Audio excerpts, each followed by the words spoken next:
Good morning students. SDA मध्ये सर्वांचं स्वागत. कालचं वर्ग आणि वर्गमूळ मधलं शेवटचं उदाहरण तुम्हाला जे घरी दिलं होतं त्याचं स्पष्टीकरण पाहू आणि मग पुढचा घटक घन आणि घनमूळ. हे जे 4 ऑप्शन्स दिले होते त्याच्यामध्ये यापैकी पूर्ण वर्ग संख्या कोणती असा प्रश्न होता. आता जवळजवळ 90% विद्यार्थ्यांचं उत्तर आलंच असेल. आता मी तुम्हाला विचारत नाही उत्तर, आपल्याला पुढच्या घटकाकडे जायचं. स्पष्टीकरण देते बघा. दशांश चिन्ह असलेली पूर्णवर्ग संख्या कशी ओळखायची की ते दशांश चिन्ह उजव्या बाजूकडून जितके डिजिट आहेत म्हणजे जितके अंक आहेत ते आपल्याला 2च्या पट्टीत असले पाहिजेत. आता पहा, पहिलं ऑप्शन आहे 1 2 3 म्हणजे 2च्या पट्टीत नाही. दुसरा ऑप्शन आहे 1 आणि 2 म्हणजे तीच पूर्णवर्ग संख्या असण्याची दाट शक्यता आहे. पुढे तिसऱ्या ऑप्शन मध्ये ते 1 डिजिट नंतरच दशांश चिन्ह आहे आणि इथे 1 2 3 4 आणि 5 म्हणून option number 2 is correct option. समजलं? कशाचा वर्ग आहे हा? जर 225 हा 15चा वर्ग असेल म्हणजे 225 च वर्गमूळ 15 असेल तर 2.25 च वर्गमूळ किती येणार? पहा, इथं 2 डिजिट आहेत हे ना, म्हणून आपल्या वर्गमूळामध्ये 1 डिजिट येणार आहे. बरोबर की नाही? ठीक आहे. चला आता नेक्स्ट युनिट.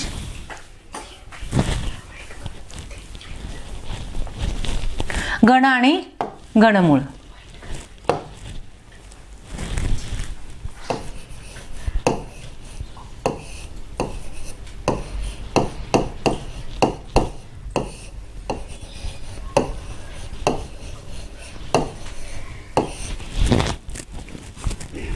आता पहा, वर्ग म्हणजे काय आपण व्याख्या करत बसलो नाही.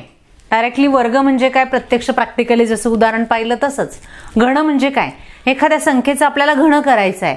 उदाहरणार्थ 2 हे अतिशय सोपं आणि छोटं उदाहरण घेते. 2चं आपल्याला घन करायचं आहे म्हणजेच काय 2चा 3 वेळा गुणाकार करायचा. आता ही पण संकल्पना तुम्हाला ऑलरेडी झालेली आहे, आपण रिवाइज करतोय. बघा, 2 दुने 4 4 दुने 8 म्हणजे आपलं उत्तर किती आलं? 8.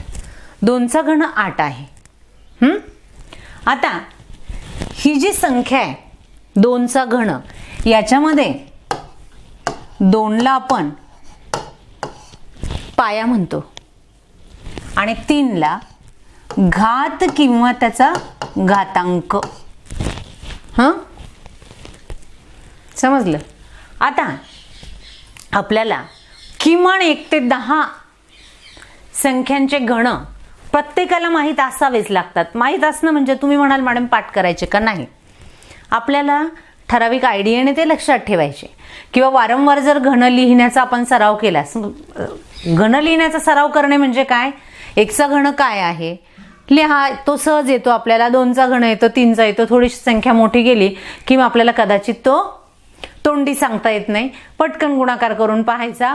आणि जर आपण सारखं सारखं ते लिहिण्याचा किंवा त्याच्यावरची उदाहरणं सोडवण्याचा प्रयत्न केला तर ते आपल्याला नक्की आठवतील. आता जसं आपण पूर्णवर्ग संख्या म्हणजे काय पाहिलं होतं तसंच आपल्याला पूर्ण घन संख्या म्हणजे काय ही पण संकल्पना पाहायची. पूर्ण घन संख्या बघा, त्यानिमित्ताने रिवाइज होते आपलं की पूर्ण वर्ग संख्या नैसर्गिक संख्येच्या वर्गाला आपण पूर्ण वर्ग संख्या म्हणत होतो. इथे आपल्याला व्याख्येत असं आहे पूर्णांक संख्येचा घन असणारी संख्या म्हणजे पूर्ण घन संख्या. कोण सांगेल बरं पूर्णांक संख्या हा शब्द का वापरला असेल इथे? पूर्णांक संख्येचा घन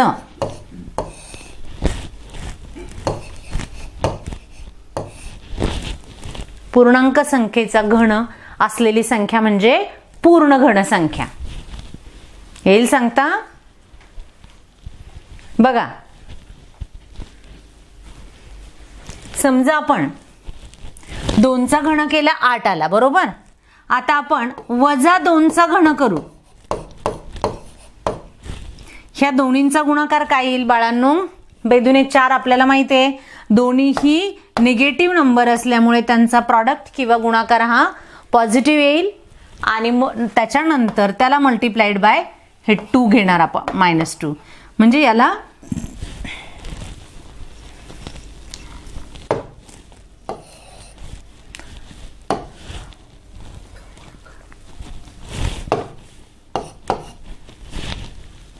आणि मग आपल्याला उत्तर मिळेल. एक नंबर पॉझिटिव्ह आहे, दुसरा निगेटिव्ह आहे, म्हणून त्याचा गुणाकार किंवा प्रॉडक्ट हा निगेटिव्ह आला, बरोबर. म्हणजेच -2चा घन आपला -8 आलेला आहे. -2 ही ऋण पूर्णांक संख्या आहे आणि 2 ही धन पूर्णांक संख्या आहे. म्हणून आपण म्हणतो की पूर्णांक संख्येचा घन असलेली संख्या म्हणजे पूर्ण घन संख्या. आता याच्यावरून आपल्या लक्षात येईल बघा,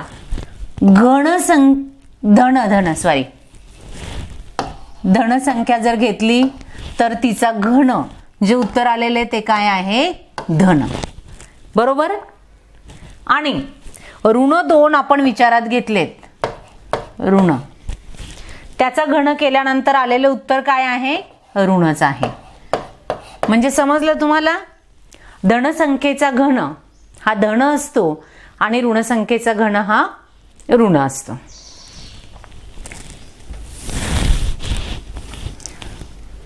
आता जसं आपल्याला पूर्ण घनसंख्येचं एकक स्थानी असलेला अंक, पूर्ण वर्गसंख्येच्या एकक स्थानी असलेला अंक काय असला तर त्याचा वर्गमुळाच्या एकक स्थानचा अंक काय असतो हे आपण लक्षात ठेवण्यासाठी किंवा उदाहरणं सोडवायला सोपं जावं म्हणून निरीक्षणाने जो तक्ता तयार केला, त्याच पद्धतीने आपण 1 ते 10 संख्यांचे गण जर लिहून घेतले तर त्याच्यावरून आपल्याला निरीक्षण करून निष्कर्ष काढता येईल.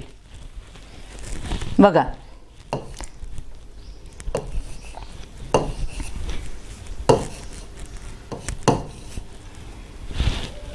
ठीक आहे, हे लिहू अगोदर. 1चा घन, 2चा घन, 3चा घन, 4चा घन आणि 5चा घन. आता माहित आहे सर्वांना, 1चा घन हा 1, 2चा 1 मिनिट हा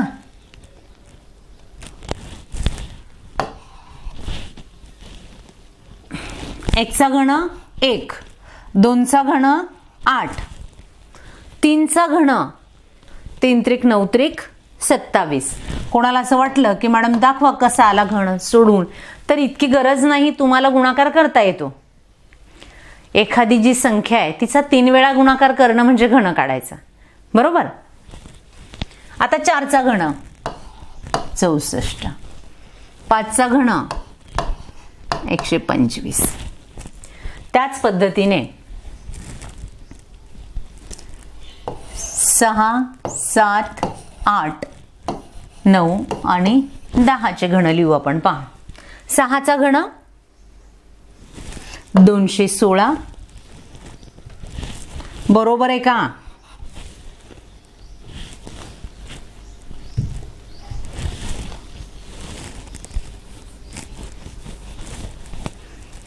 सातचा घन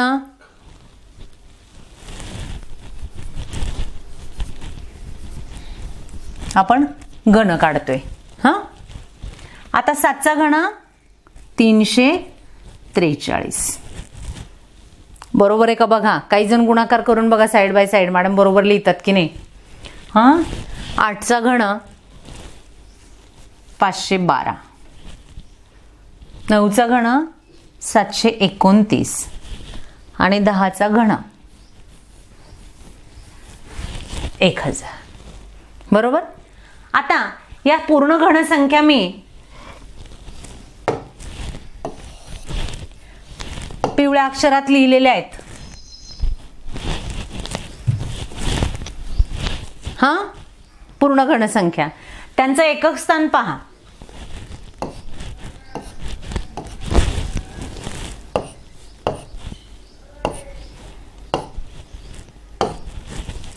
एकक स्थानी 1, 8, 7 म्हणजे 1, 8, 7, 4, 5, 3, 2, 9, 0 सर्व अंक असतात. बरोबर. आपण जसं म्हणत होतो की पूर्ण घनसंख्येच्या एकक स्थानी 0, 1, 4, 5, 6 आणि 9 हे अंक असतात. बरोबर. तसं पूर्ण घनसंख्यांचं निरीक्षण करा आणि एकक स्थानी कोणते अंक असतात. आता घनमुळाच्या बाबतीत पहा, इथल्या इथेच आपण पाहू. 1 हा 1चा घन आहे. बरोबर. म्हणजे पूर्ण घनसंख्येचं एकक स्थान जर 1 असेल तर घनमुळाचं एकक स्थान सुद्धा 1च असेल. आता इथे मी लिहिते पूर्ण घनसंख्या. दिसतंय का बघा बाळांनो.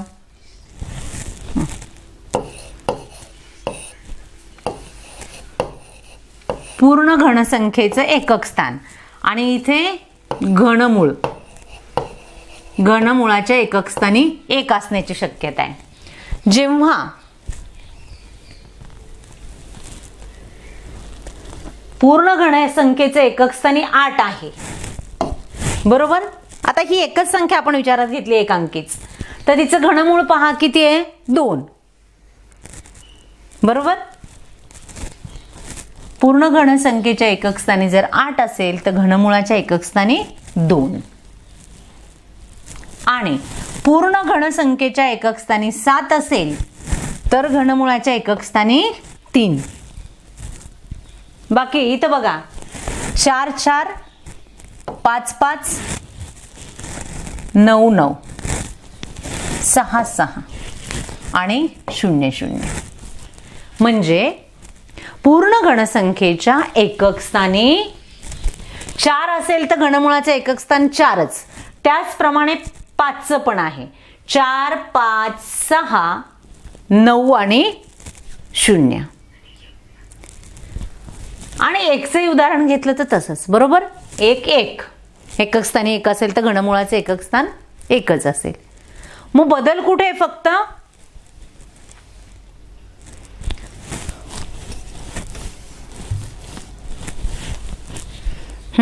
आता याच्यात जो बदल आहे पुन्हा एकदा आपण विचार करा की जर 8 हा 2चा घन आहे, हा म्हणजे पूर्ण घनसंख्येचं एकक स्थानी 8 आहे तर घनमुळाच्या एकक स्थानी 2 आहे. जर आपण 8चा घन केला, 8 गुणिले 8 गुणिले 8 आणि आपल्याकडे केलेला आहे, पुन्हा करण्याची गरज नाही, 512.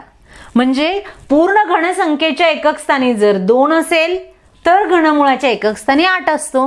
म्हणजे उलट हे दोन्ही एकमेकाला बरोबर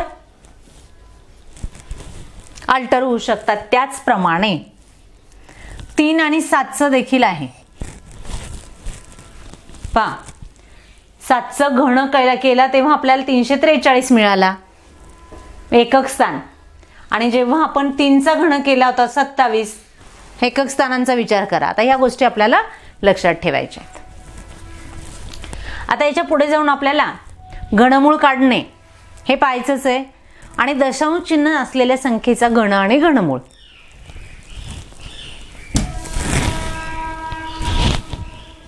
समजा आपल्याला माहिती आहे की 3चा घन हा 27 आहे. मला 0.3चा घन करायचा असेल,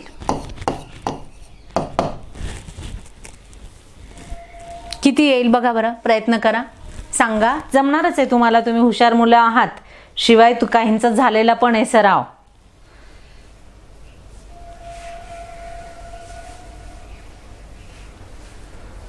अरे आवाजाचा प्रॉब्लेम आजचा आहे का बाळांनो? मेसेज आत्ता पाहिलेत मी. बरं, सर्वांच्याच बाबतीत आहे का? आवाज क्लिअर येत नाही. बर, सर्वांचाच प्रॉब्लेम असेल तर टाका बरं आणखी मला. मी खात्री करते इकडे काय आहे ते.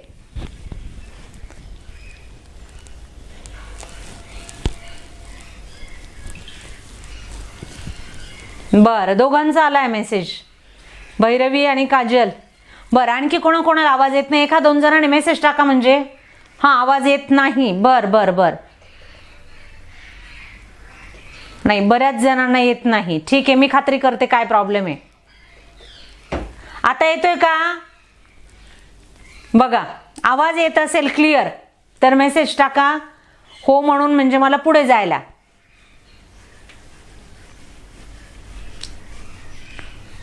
आता क्लिअर झालंय का सर्वांना? फक्त सिद्धीचं आलंय. हां, काजल पण हो म्हणते. ठीक आहे, म्हणजे आता येतोय आवाज तुम्हाला. ठीक आहे, आता येतोय. ठीक आहे, बघा आता आपण 3चा घन 27 आहे, तर 0.3चं घन किती येईल याचं उत्तर तुम्ही टाका. याच्या अगोदरचं तुम्हाला एक्सप्लेनेशन हवं असेल तर मी देते परत.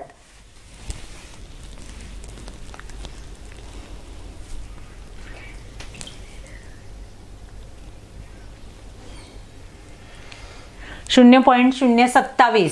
बर, काही नाही टाकले 0.27. सोहम 0.27 आलंय तुझं उत्तर बाळा, वेगळं इतरांपेक्षा. हा सोहम आलं का? परत आलंय उत्तर त्याचं. बरं, दुरुस्त करून टाकलंय सोहमने. ठीक आहे, काजल 0.027. श्रावणी, हां, भरपूर जणांची उत्तर आली. म्हणजे तुम्हाला हे दशांश चिन्हाच्या बाबतीतलं पण समजावण्याची गरज नाही, फारशी गरज नाही असं मला वाटतं. पहा, आपल्याला घन करायचं म्हणजे 3 वेळा गुणाकार आहे. इथे 1 घरानंतर दशांश चिन्ह आहे, म्हणजे आपल्या उत्तरामध्ये 3 घरानंतर येणार. 27 आहे हे तर आपल्याला माहितच आहे. मग 3 घरांनंतर दशांश चिन्ह 1, 2, 3 तिसरं आपल्याला तयार करायचं पॉइंट, म्हणून 0.027 हे उत्तर बरोबर आहे. हां, ठीक आहे. आता जेव्हा तुम्हाला आवाज येत नव्हता ना बाळांनो, त्यावेळी झालेला भाग मी तुम्हाला पुन्हा एकदा सांगते.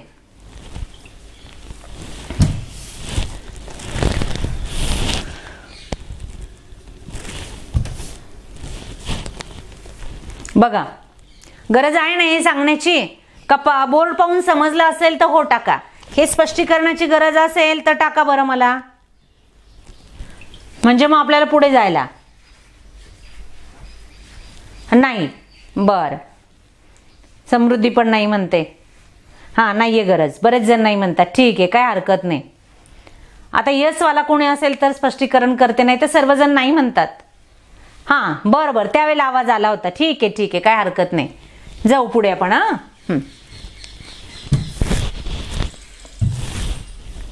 आता आपल्याला काय पाहायचंय? घनमूळ काढणे. हां, जसं वर्गमूळ काढण्याची अवयव पद्धत आहे तशीच घनमूळ काढण्याची पण अवयव पद्धत आहे बाळांना. हां,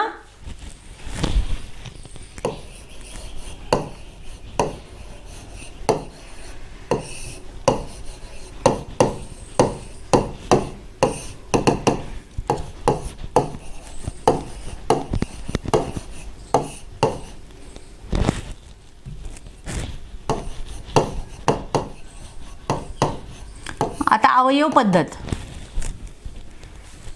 याच्यामध्ये आपल्याला दिलेल्या पूर्ण घनसंख्येचे अवयव पाडायचे आणि त्या अवयवांमधून 3चा एक गट करायचा. कारण हे काय आहेत? पूर्ण घनसंख्या आहे. घनमूळ काढताना आपल्याला 3चा एक गट करायचा. आता साधं उदाहरण घेऊ जे आपल्याला माहीतच आहे. 512 ही संख्या आपण विचारात घेऊ आणि अवयव 512चे अवयव. आता आपल्याला ही संख्या पहिले इथे विभाज्यता कसोटीने तिला कोणत्या संख्येने भाग जाईल, समजा आपल्याला माहीतच नाही की तो 8चा घन आहे. कोणत्या संख्येने भाग जाईल? एकक स्थानी 2 असल्यामुळे 2ने जाईल, बरोबर. आणि तिच्यापेक्षा मोठी संख्या विचारात घ्यायची तर 4ने पण जाईल, बरोबर की नाही? पहा, आता आपण 2ने भाग दिला, बेदूने 4 1 उरला, 11 झाले, बेपंचे 10, पुन्हा 1 उरला 12, बेसक 12. परत आपल्याला काय करायचं? 2ने भाग द्यायचा. बेकबे, बेदूने 4 1 उरला, बेआठी 16. बरोबर आहे का? पहा, परत एकक स्थानी 8 आहे म्हणून 2ने भाग जातो. बेसक 12 आणि बेचोक 8. आता आपल्याला 64 कशाचा घन आहे हे माहिती आहे, त्याच्यानुसार पण काढू शकतो. परंतु मूळ अवयव पद्धत फक्त मी तुम्हाला शॉर्टमध्ये समजावून सांगते. आता बेत्रिक 6 आणि बेदुने 4. बेक बे बेसक 12, बेआठी 16, बेचोक 8 आणि आता बेदुने 4. परत 2 ने भाग जाईल. बेक बे. बरोबर आहे. आपण एकदम 2चा विचार केल्याने आपल्याला भरपूर अवयव मिळाले. 2 2 किती वेळा आले बघा बाळांनो. आपल्याला काय करायचंय, 3 अवयवांचा एक गट करायचा आहे. 3 3 3. आता पहा, 1 2 3 4 5 6 7 8 9. 9 वेळा आले ना. मग ह्या 3चा एक गट करू आपण. बरोबर. ह्या 3चा एक गट करू आणि ह्या 3चा एक गट करू. बरोबर. 3चा गट करायचा असंही असलं तरी 3 आले पाहिजेत अवयव. आता आपल्याला पहा, बेदुने 4 4 दुने 8 8 8 8. फक्त 8 गुणिले 8 आलं असतं तर चाललं नसतं, हेही लक्षात घ्या.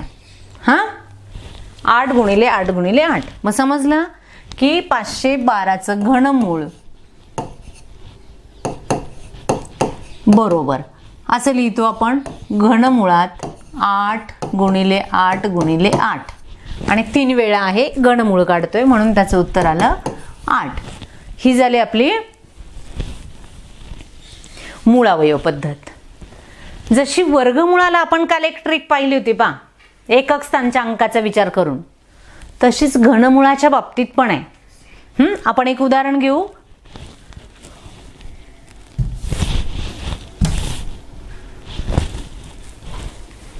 एक मिनिट, तुम्हाला उदाहरण सांगते.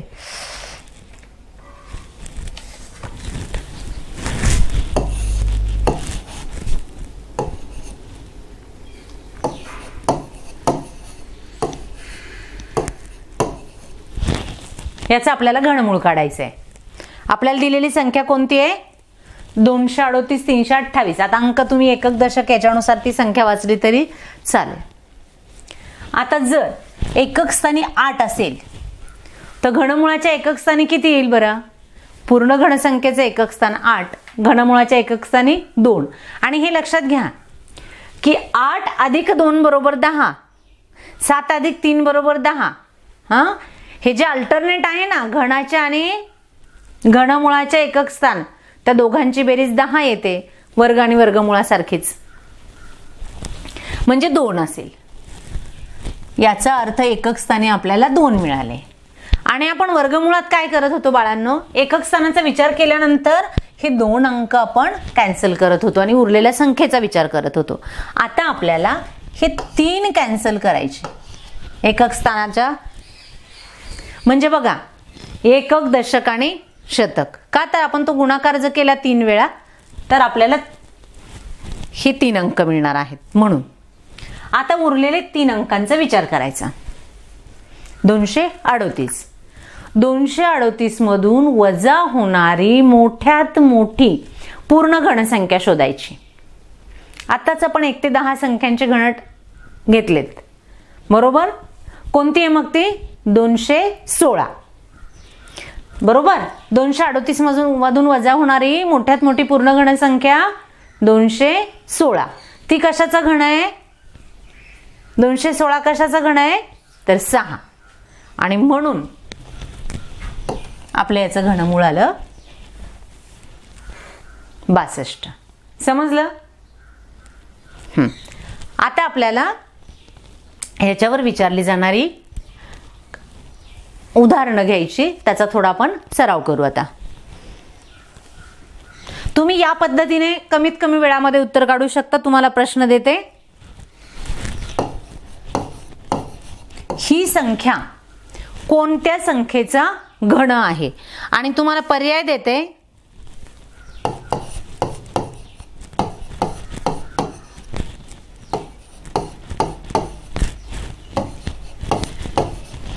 सांगा उत्तर.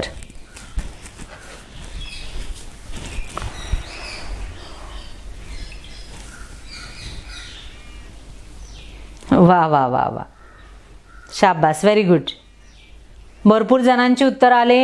बरं, एक फक्त सिद्धी, तुझं 3 उत्तर आले बाळा. पर्याय क्रमांक 3. बर बर बर बर, ऑप्शन नंबर 3 करेक्ट करेक्ट. भरपूर जणांनी एकदम अचूक उत्तर दिलेले आहे. सर्वांचीच नावं मला वाचणं शक्य नाही. सर्वांचं कौतुक. दिव्या नवीन दिसते मला, दिव्या देशमुख आज उत्तर देणारी. पूजा वळसे असतेच. भरपूर जण उत्तरं टाकतायत. Very good. Option number 3. आता याच मेथडने तुम्हाला पटकन ते काढता आलं. बरोबर आहे. कोणाला स्पष्टीकरण हवंय? बर, 13. श्रावणी, काय म्हणणं आहे बाळा तुझं? 13 काय टाकलंय तू? श्रावणी, पटकन टाक बरं. बर बर बर, ऑप्शन नंबर 3 म्हणायचं होतं. हां, चुकून झालं होतं का? बरं ठीक आहे, घ्यायचं पुढचं उदाहरण.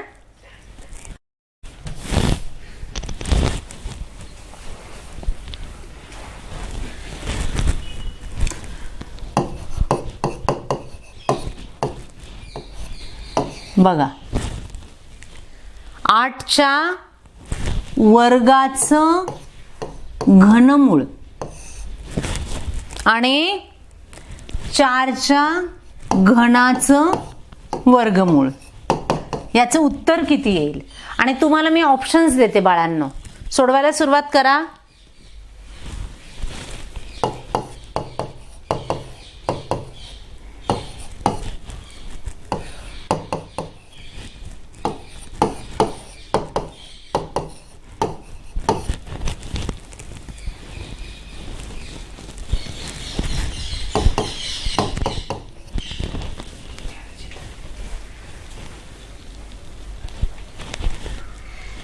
बघू आता, कोणाला समजलं नसेल तर सांगा. अरे, क्षितिजा रासकर, स्पष्टीकरण हवं होतं बाळा पहिल्या उदाहरणाचं. ठीक आहे. हां, आता भरपूर जणांनी, अतुल एवढ्या वेळा का टाकलं बाळा उत्तर? 0.5 बरोबर उत्तर आहे. भैरवी, सोहम, ऑप्शन 2 हां करेक्ट आहे. अमरीन, भरपूर जणांची उत्तर आली. Very good. आता जितकी अगोदरच्या प्रश्नाची उत्तर आली होती त्याच्या तुलनेत ही कमी आली. अजून टाकतायत मुलं. ठीक आहे, सर्वांचं बरोबर आहे. आता याच्याच अगोदरच्या उदाहरणात स्पष्टीकरणाची गरज होती, ते मी थोडक्यात सांगते आणि याचंही स्पष्टीकरण कमी वेळात देते. हां बघा, 8च्या वर्गाचं घनमूळ, 8चा वर्ग 64 आणि त्याचं घनमूळ 1/3 म्हणजे घनमूळ 64. हा कशाचा घन आहे? 4 बरोबर. आणि इथे 4च्या घनाचं वर्गमूळ. बर बर बर, पूजा स्पष्टीकरण देते. हां, 4च्या घनाचं वर्गमूळ. आता 4चा घन म्हणजे 64 आणि त्याचं वर्गमूळ 64चं वर्गमूळ. 64चं वर्गमूळ 8 म्हणजे 4/8. समजतंय ना? बरोबर. 4 × 1 = 4. किंवा असा जरी तुम्ही भागाकार केला, मी संक्षिप्त रूप देऊन पुढे जाऊन सांगणार होते की 4 × 1 = 4, 4 × 2 = 8 आणि अर्धा म्हणजेच काय 0.5. अशा पद्धतीने तुम्ही गेलात तरी चालेल. नाहीतर इथे भागाकार तुम्हाला करायचा झाला तर सुरुवातीला भाग जात नाही म्हणून 0 आणि पॉइंट दिला म्हणजेच काय आपण इथे 0 घेतलाय आणि मग आता 8ने भाग जाईल. 8 × 5 = 40. आला आपला ऑप्शन नंबर 2. समजलं आता सर्वांना? ठीक.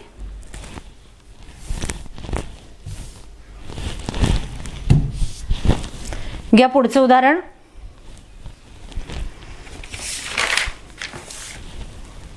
सातशे 729 व 64. तिसरा प्रश्न आहे आपला.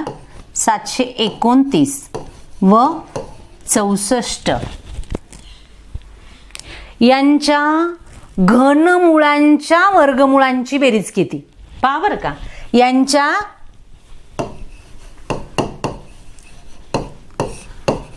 घनमुळांच्या वर्गमुळांची, प्रश्न नीट लक्षात घ्या, अवघड नाही, वर्गमुळांची बेरीज किती? तुम्हाला ऑप्शन्स देते बाळांनो.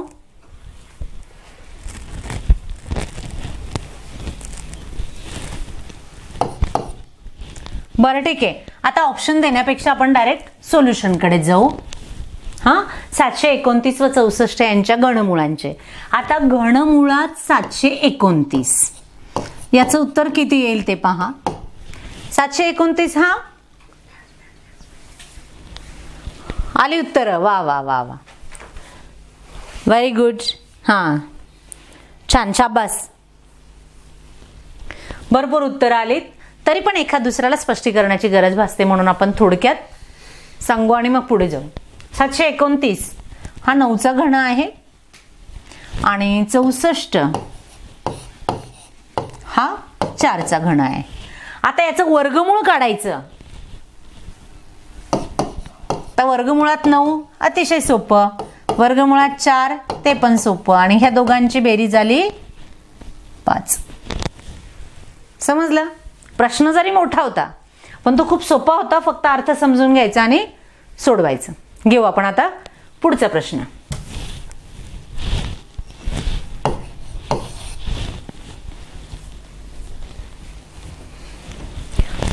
तुमच्यासाठी देते घनमुळात 0.006 आणि 859. आता आपली जी ट्रिक आहे बाळांनो ती वापरली तरी चालेल आणि मग डेसिमल पॉइंट द्या. चला सोडवा.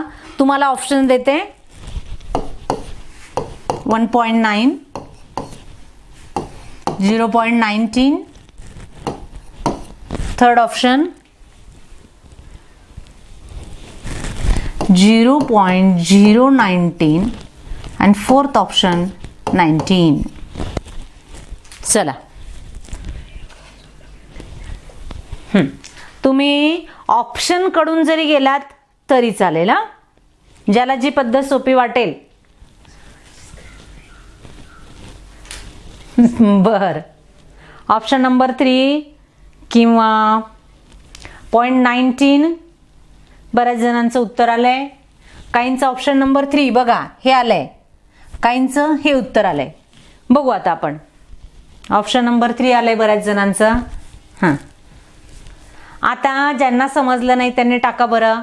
तर मी आता वेळ आपल्याकडे कमीच आहे, 2-3 मिनिट आहेत, तरी पण मग स्पष्टीकरण देता येईल, एवढं काही नाही. दिव्याचं 0.019. बर, हां ठीक आहे. अपूर्वाचं म्हणणं आहे आणखी बऱ्याच जणांचा ऑप्शन 2 आलाय काहींचं. तर माझ्या माहितीप्रमाणे ऑप्शन 2 करेक्ट आन्सर आहे.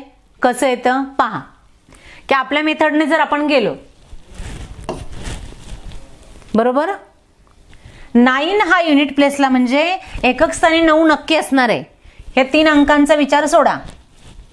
आता राहिले 6, त्यातून वजा होणारी पूर्ण घनसंख्या 1. म्हणजे हे 19 आहेत, परंतु डेसिमल पॉइंट किती डिजिट नंतर आहे पहा. 1 2 3 4 5 6 आणि 3 वेळा गुणाकार आहे, म्हणजे 6 ला 3 ने भागायचं. गण करतो म्हणजेच 3 वेळा गुणाकार करतो बरोबर. आणि आपल्या याच्यामध्ये काय आहे, 6 घरानंतर दशांश चिन्ह आहे, त्याला 3 ने भागा म्हणजे आपल्या उत्तरात 2 घरानंतर दशांश चिन्ह यायला पाहिजे उजवीकडून बरोबर. 1 आणि 2 म्हणजे इथेच दशांश चिन्ह म्हणजे 0.19. Option number 2. समजलं?